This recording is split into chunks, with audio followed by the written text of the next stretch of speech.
8 বছরের একটা ছেলে 1 টাকার একটা কয়েন হাতে নিয়ে দোকানে দোকানে গিয়ে বলল, আপনার দোকানে কি আল্লাহকে পাওয়া যাবে? দোকানদারে কথা শুনে কয়েনটি ছুঁড়ে ফেলে দিয়ে তাড়িয়ে দিল ছেলেটিকে। ছেলেটি পাশের দোকানে গিয়ে 1 টাকা দিয়ে চুপচাপ দাঁড়িয়ে রইল। দোকানদার বলল, এই ছেলে, 1 টাকা দিয়ে কি চাও তুমি? ছেলেটি বলল, আমি আল্লাহকে চাই, আপনার দোকানে আছে? দ্বিতীয় দোকানদারও তাকে তাড়িয়ে দিল, কিন্তু অবধ ছেলেটি হাল ছাড়ল না। একটার পর একটা দোকান ঘুরতে লাগলো। ঘুরতে ঘুরতে 40টা দোকান ঘোরার পর এক বয়স্ক দোকানদার তাকে জিজ্ঞাসা করলো, তুমি আল্লাহকে কিনতে চাও কেন? কি করবে আল্লাহকে দিয়ে? এই প্রথম কোনো দোকানদারের মুখে এরকম প্রশ্ন শুনে ছেলেটির চোখে মুখে আশার আলো ফুটে উঠল। নিশ্চয়ই এই দোকানেই আল্লাহকে পাওয়া যাবে। একটি ফ্যাকাশে কণ্ঠে উত্তর দিল, আমার তো বাবা নেই, এই দুনিয়াতে আমার মা ছাড়া আর কেউ নেই। আমার মা সারাদিন কাজ করে আমার জন্য খাবার নিয়ে আসে। আমার মা এখন হাসপাতালে। মা মরে গেলে আমি কি খাবো? আমি কোথায় থাকবো? ডাক্তার বলেছে একমাত্র আল্লাহই পারে আমার মাকে বাঁচাতে। আপনার দোকানে কি আল্লাহকে পাওয়া যাবে?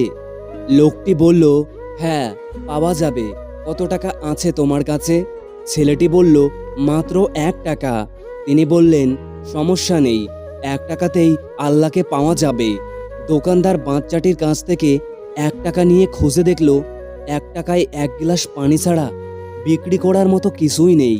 তাই ছেলেটিকে ফিল্টার থেকে 1 গ্লাস পানি ধরিয়ে দিয়ে বলল, এই পানিটা খাওয়ালেই তোমার মা সুস্থ হয়ে যাবে। পরের দিন একদল মেডিকেল স্পেশালিস্ট ঢুকলো সেই হাসপাতালে। ছেলেটির মায়ের অপারেশন হলো।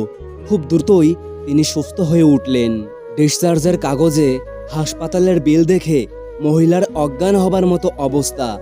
ডাক্তার ওনাকে আশ্বস্ত করে বললেন, টেনশনের কিছুই নেই, একজন বয়স্ক ভদ্রলোক আপনার সব বিল পরিশোধ করে দিয়েছেন, সাথে একটা চিঠিও দিয়েছেন। মহিলাটি ওই চিঠিটি খুলে পড়ে দেখল, তাতে লেখা, আমাকে ধন্যবাদ দেওয়ার কোনো প্রয়োজন নেই, আপনাকে তো বাঁচিয়েছেন স্বয়ং আল্লাহ, আমি তো শুধু উসিলা মাত্র। বরং ধন্যবাদ দিলে দিন আপনার অবুঝ বাচ্চাটিকে, যে 1 টাকা হাতে নিয়ে অবুঝের মতো আল্লাহকে খুঁজে বেরিয়েছিল। তার বুক ভরা বিশ্বাস ছিল একমাত্র আল্লাহই পারে আপনাকে বাঁচাতে। এর নামে বিশ্বাস, এর নামে ঈমান। আল্লাহকে খুঁজে পেতে কোটি টাকা দান খয়রাত করতে হয় না। বিশ্বাস নিয়ে মন থেকে খুঁজলে 1 টাকাতেও পাওয়া যায়। একটি বইয়ের পাতা মানুষকে যা শিক্ষা দেয়, একটি জীবনের পাতা তার থেকেও অনেক বেশি কিছু শিখিয়ে দিয়ে যায়। জন্ম নেওয়াটা ভাগ্যের ব্যাপার, মৃত্যু হওয়া সময়ের ব্যাপার, কিন্তু মৃত্যুর পরেও মানুষের মনে বেঁচে থাকাটা কর্মের ব্যাপার। শিক্ষিত হয়ে যদি ঠিককে ঠিক আর ভুলকে ভুল বলার সাহস না থাকে, তবে আপনি সমাজের বোঝা ছাড়া আর কিছুই নন। আপনার সমস্ত শিক্ষা মিথ্যা। কাউকে দুঃখ দিয়ে বেঁচে থাকার চেয়ে দুঃখ নিয়ে বেঁচে থাকা অনেক উত্তম। কারণ নিজের কষ্টের জন্য কারোর কাছে জবাবদিহি করতে হয় না, কিন্তু অন্যকে কষ্ট দিলে জীবনভর তার অভিশাপ মাথায় নিয়ে চলতে হয়। পৃথিবীর সবচেয়ে পুরাতন যন্ত্রের নাম ষড়যন্ত্র। যুগের পর যুগ যা সার্ভিসিং ছাড়াই চলে। 1 কেজি সোনার মূল্য 50 লক্ষ টাকা। 1 কেজি সাপের বিষের মূল্য 4 কোটি টাকা। ফ্যাক্ট হলো, এই সমাজে ভালো মানুষের চেয়ে বিষাক্ত মানুষের দাম অনেক বেশি। মন খারাপ, খুব অসহায় লাগছে, তবে কথাগুলো মিলিয়ে নিন, দেখুন তো সত্যি কিনা। মাথার উপর আপনার ছাদ আছে, শরীরে কাপড় আছে, দুবেলা খেতে পান, আর রাতে ঘুমানোর মতো জায়গা থাকলে বুঝবেন গোটা পৃথিবীর 75% লোকের চেয়ে আপনি ধনী। পকেটে যদি কিছু টাকা থাকে, আপনি আপনার পছন্দ মতো কিছু কিনতে পারেন, যেখানে খুশি যেতে পারে, তবে জানবেন গোটা পৃথিবীর 20% বৃত্তশালীদের মধ্যে আপনি একজন। সুস্থ সবল রোগবিহীন শরীর নিয়ে যদি আপনি আজকের দিনটাতে বাঁচতে পারেন, ভাববেন পৃথিবীর লক্ষ লক্ষ মানুষের মধ্যে আপনি একজন ভাগ্যবান। জীবনটা পাওয়া না পাওয়ার হিসাব মেলানোর স্থান নয়। আসুন আজ থেকে অভিযোগ না করে উপভোগ করি জীবনটাকে। পৃথিবীতে সবচেয়ে সুন্দর দৃশ্য হলো কাউকে হাসতে দেখা। তার চেয়েও ভালো লাগবে যদি আমি জানতে পারি আমার কারণেই একজন মানুষের মুখে হাসি ফুটেছে।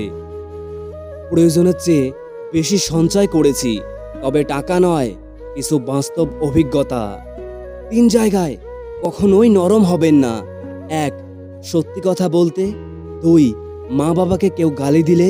3, নিজের স্ত্রীর ব্যাপারে। কাউকে ঠকিয়ে নিজেকে সুখী ভাবছো? ভুল ভাবছো। সময়ের ব্যবধানে তুমিও একদিন ঠকে যাবে। একটা বাস্তব সত্য, অর্থ যেখানে নেই, ভালোবাসা সেখানে দুর্লভ। সাপ তার বিষ রাখে নিজের দাঁতে, কুকুর তার বিষ রাখে নিজের জিভে, কাঁকড়া বিছা তার বিষ রাখে নিজের লেজে, কিন্তু মানুষই একমাত্র প্রাণী যে কিনা নিজের বিষ অন্তরে রাখে। কোটি টাকার হীরাটাকে অন্ধকারে খুঁজতে 1 টাকার মোমবাতিটাই কাজে লাগে। সুতরাং জীবনে কাউকে কোনোদিনও ছোট মনে করবেন না। বিয়ের ক্ষেত্রে ছেলের বিল্ডিং ঘর আছে কিনা যাচাই করার আগে ওই বিল্ডিং ঘরের মানুষগুলো মানুষ নাকি অমানুষ তা যাচাই করে দেখুন। সব সম্পর্ক অর্থের জন্য ভাঙে না, কিছু সম্পর্ক অতিরিক্ত রাগ, জেদ আর ইগোর জন্যই ভাঙে। প্রতিটি বাগানে লেখা থাকে ফুল ছেঁড়া নিষেধ। যদি ভালোবাসার মাঝেও লেখা থাকতো কারোর মন ভাঙা নিষেধ, তাহলে পৃথিবীটা বোধহয় আরো অনেক সুন্দর হতো। শরীর তো সবাই ছুঁতে পারে, কিন্তু মন ছোঁয়ার ক্ষমতা সবার থাকে না। মুখের ভাষা বোঝার জন্য সামান্য জ্ঞানই যথেষ্ট, তবে মনের ভাষা বোঝার জন্য অবশ্যই আরেকটা মন লাগে। চাইলেই কারোর প্রয়োজন হওয়া যায়, কিন্তু খুব সহজেই কারোর প্রিয়জন হওয়া যায় না। যে বুঝতে পারে না তাকে বোঝানো যায়, কিন্তু যে সব বুঝেও না বোঝার ভান করে থাকে তাকে কখনোই বোঝানো যায় না। যে হারিয়ে যায় তাকে খোঁজা যায়, কিন্তু যে চলে যায় তাকে আর ফেরানো যায় না। কাছের মানুষগুলো আমাদেরকে বুঝিয়ে দেয় যে জীবনে কোনো শখ রাখতে নেই। একমাত্র সৃষ্টিকর্তা ছাড়া মনের অনুভূতিগুলো আর কেউ বুঝতে পারে না। যে কপালে লেখা আছে দুঃখ, সেই কপালে আমি সুখের আশা করি কিভাবে?